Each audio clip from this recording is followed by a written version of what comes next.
Bismillahirrahmanirrahim. Assalamualaikum warahmatullahi wabarakatuh. Alhamdulillahilladzi khalaqal mauta wal hayata liyabluwakum ayyukum ahsanu amala wa huwal azizul ghafur. Pertama yang saya hormati dan saya muliakan Romo Kiai Haji Ahmad Khalwani Nawawi, pengasuh Pondok Pesantren An-Nawawi Berjan Purworejo, Ketua Dewan Senat STAI An-Nawawi Purworejo, dan Wakil Rais Suriah PBNU Jawa Tengah. Kemudian yang terhormat Ibu Hajah Asfaq Khairunisa, Ketua STAI An-Nawawi Purworejo, and the Honorable Syekh Paul Salahuddin Armstrong, Managing Director of Association of British Muslim. Izinkan dalam kesempatan ini saya menyampaikan tentang Islamic Education in Southeast Asia, Current Issues and Debate. Saya ingin menyampaikan in mixed language or blended language in Indonesia and in English, because I think the most of all participant is not only foreigners or international participant, but most of all is from Indonesia. And now I would like to share my slide presentation.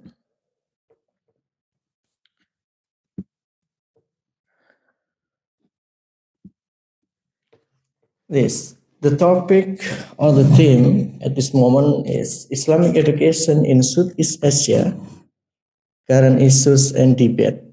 Seperti yang dijelaskan tadi, saat ini saya selain di UIN Sunan Kalijaga, tetapi juga menjadi peneliti di Pusat Studi Pendidikan Islam Asia Tenggara di Fakultas Ilmu Tarbiyah dan Keguruan UIN Sunan Kalijaga. Ini adalah outline yang ingin saya sampaikan pada malam hari ini. Semoga semuanya tetap semangat, tidak ngantuk ya, karena ini juga malam Jumat. Pertama saya ingin menjelaskan Southeast Asia as a area studies, Asia Tenggara sebagai area studies, dan selanjutnya adalah knowledge production of Southeast Asia. Dan yang ketiga, arah baru kajian Asia Tenggara, meletakkan kajian pendidikan Islam Asia Tenggara. Dan yang terakhir, Islamic Education in Southeast Asia, Current Issues and Debate. Bapak Ibu semua, ini adalah peta atau sebaran negara-negara di Asia Tenggara. Yang paling utara ada Myanmar, Laos, kemudian turun lagi Thailand, Kamboja, Vietnam, kemudian Malaysia, Singapura, Brunei, Filipina, Indonesia, dan terakhir adalah Timor Leste. Nanti Mbak Renita, jika saya lebih dari 30 menit mohon diingatkan, karena saya tadi membuatnya itu terlalu banyak materinya. Pertama, Asia Tenggara sebagai area studies, seperti yang saya sampaikan di outline pertama. Van Leer mengatakan pentingnya untuk tidak melakukan observasi from the deck of foreign ship. Maksudnya adalah jangan melihat kajian keilmuan itu dari kacamata asing, atau melihat itu dari dek kapal bendera kapal-kapal yang dari asing atau dari luar negeri. Tetapi scholar should conduct studies from local perspective. Jadi seorang cendekiawan, seorang akademisi itu harus melihat kajian itu dari perspektif lokal. Kalau kita di Asia Tenggara, pendidikan Islam di Asia Tenggara, kita harus melihatnya dari perspektif lokal, tidak selalu melihatnya dari kacamata asing. Bagaimana kita akan jernih, akan objektif apabila melihat diri kita tapi dari kacamata orang barat misalnya. Itu kan tidak fair, tetapi kita juga yang paling penting adalah bagaimana kita mengkaji, membaca, menilai pendidikan kita itu dari perspektif lokal. Sehingga dari Van Leer ini menginspirasi lahirnya Asia Tenggara sebagai area studies di paruh kedua abad 20. Dia semakin tegas menjelaskan pada dua kata kunci atau dua tesis. Pertama, the region with common characteristic could be identified and examined collectively. Maksudnya adalah daerah itu region dengan karakteristik umum dapat diidentifikasi dan diperiksa secara kolektif. Kemudian yang kedua, bahwa daerah harus dipelajari dari dalam, from within, pada dasar pengetahuan yang terperinci. Seperti itu. Jadi pentingnya Asia Tenggara itu sebagai area kajian. Selanjutnya, sebagai area studies juga, Asia Tenggara sebagai area studies itu sebagai pendekatan yang multidisiplin, melihat dari berbagai disiplin keilmuan. Sehingga pada tahun 1960-an di Amerika lahirlah Association for Asian Studies. Kemudian tahun 70-an lahirlah Asian Studies Association of Australia atau ASAA atau ASAA. Kemudian tahun 90-an paling tidak ada 11 universitas yang mempunyai pusat kajian Asia atau Asia Tenggara di Amerika. Kemudian ada School of Oriental and Asian Studies di London, kemudian di Perancis dan seterusnya. Itu adalah sejarah atau jalan Asia Tenggara itu sebagai area studies. Jadi historinya itu seperti itu. Jadi memang sejak dulu itu Asia Tenggara itu sebagai area studies, kemudian kita juga harus tetap melihat itu dari kacamata kita sendiri. Kita harus memulai itu. Selanjutnya adalah knowledge production of Southeast Asia. Jadi produksi pengetahuan di Asia Tenggara itu seperti apa sih? Kira-kira begitu. Nah, dalam perspektif knowledge management atau manajemen pengetahuan dalam buku induknya Nonaka Takeuchi itu bahwa pengetahuan itu dibentuk dari dua, yaitu tacit of knowledge dan explicit knowledge. Nah, ketika explicit knowledge itu disesi modelkan atau sosialisasi, eksternalisasi, kombinasi, dan internalisasi, maka itu akan menjadi production atau sebuah karya atau sebuah hasil dari pengetahuan itu. Nah, knowledge production di Asia Tenggara itu ternyata luar biasa. Sejak dulu itu ada jurnal-jurnal. Jadi product of knowledge itu pasti di dalam dunia akademisi itu adalah jurnal. Karena pengalaman, kemudian pengetahuan-pengetahuan itu adalah tesit, kemudian dieksplisitkan, didokumentasikan menjadi sebuah karya atau produk artikel, maka pasti akan dipublish di jurnal. Nah, pertama ada jurnal Asian Studies, Bapak Ibu semua. Jurnal Asian Studies ini ternyata letaknya tidak di Asia Tenggara, tetapi di mana? Cambridge University, yaitu tempatnya Syekh Paul Salahuddin Armstrong di UK, di Inggris.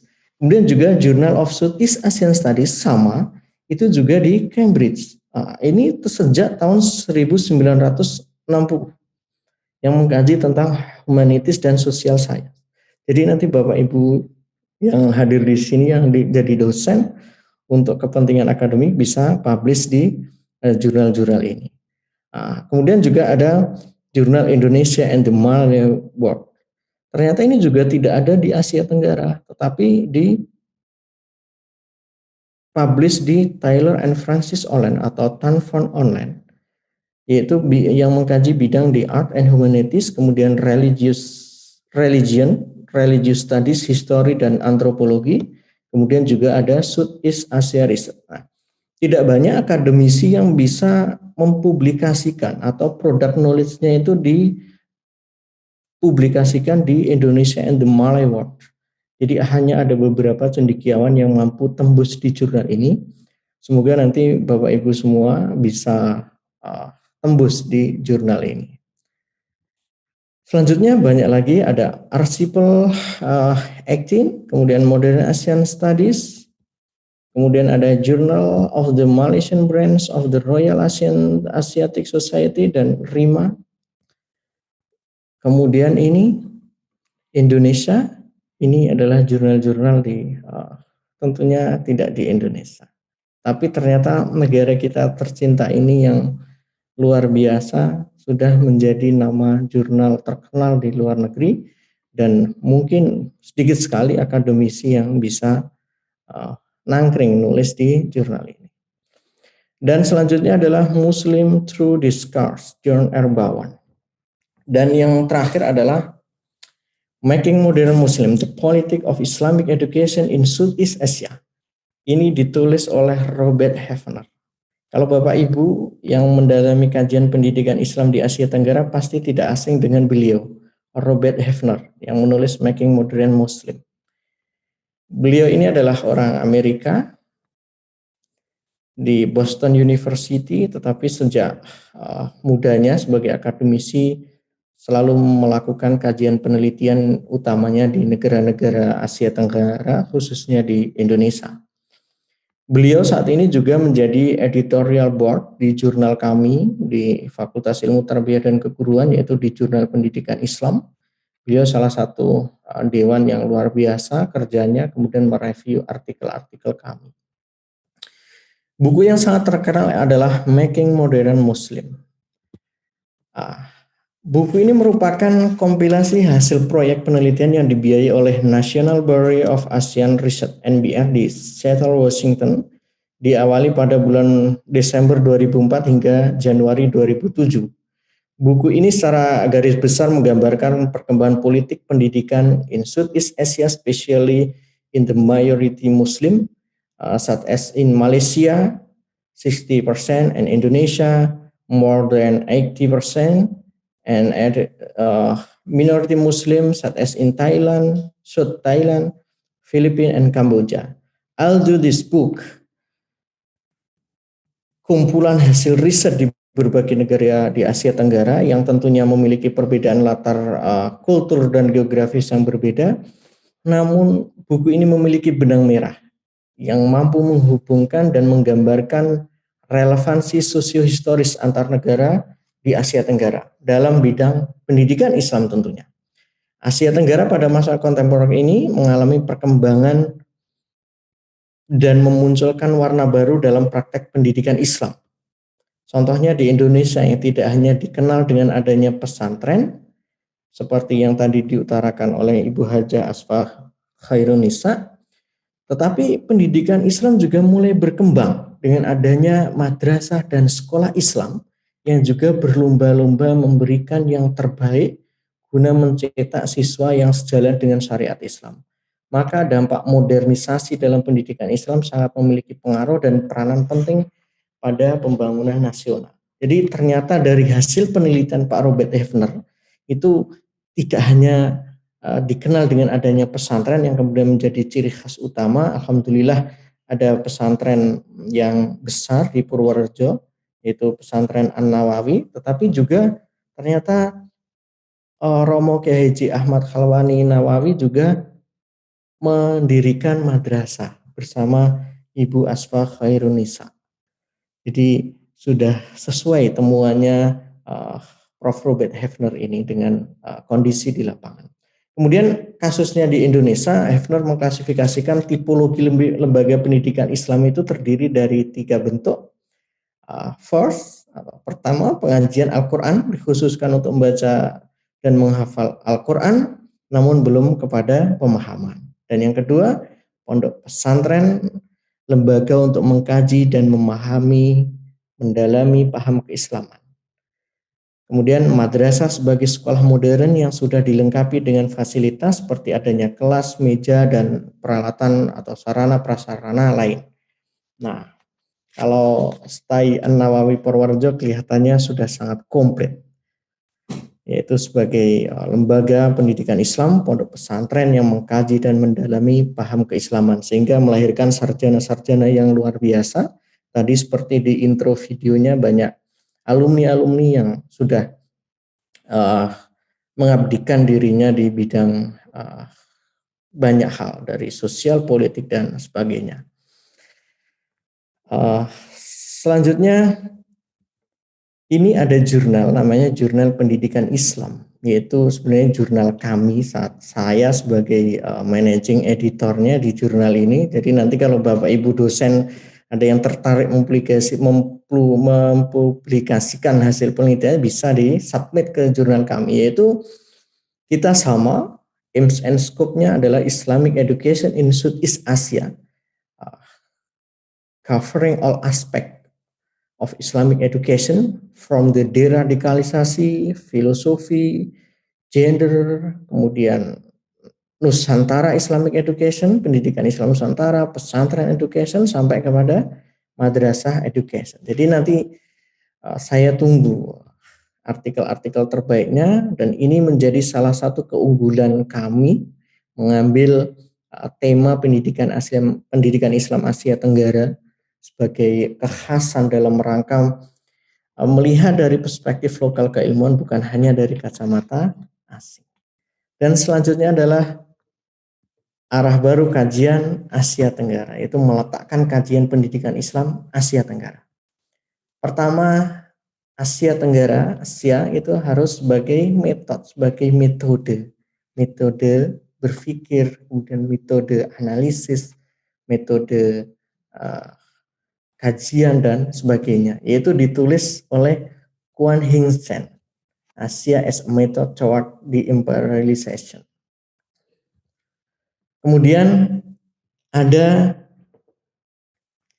meletakkan bahwa pendidikan ASEAN Tenggara itu sebagai interreferencing, yaitu ditulis oleh pakar pendidikan Islam Asia Tenggara atau pakar Asia, yaitu Ahua Ong, kemudian Chua Ben Huat, kemudian Gok Ben Lan. Interreferencing itu adalah maksudnya sebagai referensi utama, interreferencing. Jadi seperti yang saya awali tadi, yang Van Layer tadi, si Ahua Ong ini juga memiliki kegelisahan yang sama. Dia memiliki gagasan bahwa Barat dapat menjadi model atau panduan untuk pembangunan ekonomi pendidikan, tetapi di sisi lain kita di Asia itu juga harus mampu menggantikan dengan referensi untuk pembangunan ekonomi pendidikan. Jadi tidak hanya dari perspektif Barat, tetapi juga dari perspektif Asia atau Asia Tenggara. Jadi Ahua Ong itu udah gelisah sekali sehingga menulis buku ini. Nah, salah satu dampak dari mindset atau cara pandang bahwa Asia itu harus menjadi interreferencing adalah hari ini bisa kita lihat bahwa dominasi industrialisasi itu untuk tujuan ekspor itu dikuasai oleh Asia. Semoga ke depan dunia pendidikan juga berkiblat ke Asia. Kemudian ada Inter-Asia Cultural Studies ditulis oleh selanjutnya ada ASEAN Antropologi. Kemudian ini ada Jaringan Ulama Timur Tengah dan Kepulauan Nusantara oleh Profesor Dr. Azumardi Azra. Ini adalah salah satu cendekiawan yang luar biasa. Kemudian ada Islam on the Move, The Tabligh Jamaah in Southeast Asia, Jamaah Tabligh, ditulis Faris Anur. Kemudian ada Islam in Southeast Asia, Politik, Social and Strategic Challenges for the 21st Century. Kemudian The Islamic Voluntary Sector in Southeast Asia. Kemudian Islam in Southeast Asia, Negotiating Modernity dari Malaysia, penulisnya Nur Sahril Saad. Dan yang terakhir ini ada buku yang cukup terkenal di dalam kajian pendidikan Islam Asia Tenggara, itu adalah Alternative Voice in Muslim Southeast Asia, Discourses and Struggle. Ini ditulis oleh Nur Sahril Saad dan Azhar Ibrahim. Buku ini dulu pernah dibahas di CRCS UGM. Buku ini mengkaji tentang bagaimana tantangan bagi suara progresif yang terjadi di 3 negara besar. Jadi suara-suara yang menyuarakan kemajuan, progresivitas, keadilan, gender itu di 3 negara besar, Indonesia, Malaysia, Singapura. Juga di dalam buku ini melihat multikulturalisme dan sekularisme menjadi jalan yang ditempuh oleh 3 negara tersebut. Tentunya kalau Indonesia, kita di Ahlus Sunnah wal Jamaah sangat menghargai perbedaan multikulturalisme. Kemudian kalau sekularisme saya kira tidak ya, mungkin ini di Singapura, kalau di Malaysia juga multikulturalisme juga kuat sekali. Kemudian di buku ini juga menganalisis jalan dan usaha yang ditempuh oleh suara progresif di tengah dominasi negara dan pejabat keagamaan yang membatasi gerak para voicer atau penyuara itu. Jadi memang ini juga melihat bagaimana tantangan itu dibenturkan dengan pejabat-pejabat kemudian seperti itu.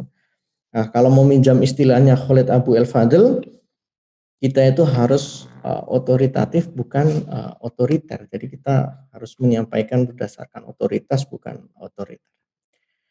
Kemudian ini adalah current issues and debate, tetapi ini saya awali di Islam in Southeast Asia. Kemudian nanti ada Islamic Education. Jadi isu hari ini Islam di Asia Tenggara itu pertama multiple or alternative modernity. Jadi alternatif modernitas itu sering digaungkan oleh Philip Gaoncar, Niloufar Gole. Kemudian yang kedua transnational mobility in Southeast Asia, UNCUL, yaitu mobilitas transnasional di Asia Tenggara yang juga kita sering rasakan. Kemudian ada absence and resonance, Chua Beng Huat.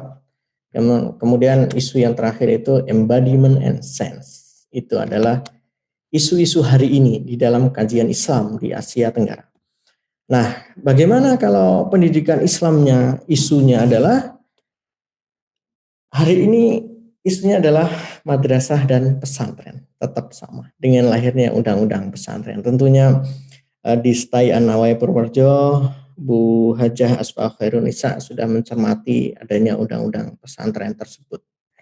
Ini menjadi isu hari ini. Kemudian yang kedua, Islamic School and Middle Class Muslim, sekolah Islam dan Muslim kelas menengah.